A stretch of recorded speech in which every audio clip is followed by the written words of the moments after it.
This video demonstrates the different steps in assay for neural induction in chick embryo. First, the host embryo is explanted in new culture. The donor embryo is explanted in saline and Hensen's node is labeled with fluorescent dye.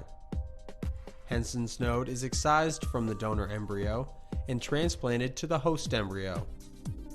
The host embryo is cultured for 24 hours, fixed, and processed for photooxidation under fluorescence with DAB.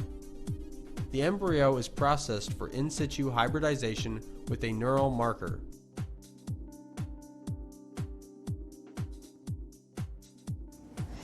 Hi, I'm Delphine from the laboratory of Finnell at the Center for Environmental and Genomic Medicine at Texas A&M University in Houston. Today we will show you a procedure for performing neural induction assays in the chick embryo.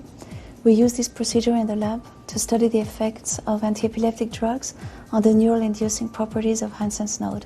So let's get started.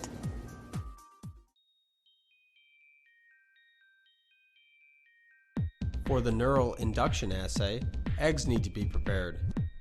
These eggs should be incubated laying on their side in a humid incubator for 13 hours to Hamburger and Hamilton stage 3+, or HH3+. Next, prepare the host embryo using the new culture method, which has been demonstrated previously in JoVE.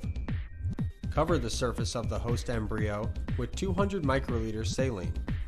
This will facilitate later transfer and positioning of the donor graft. Finally, cover the assembly with an inverted Falcon 35mm culture dish.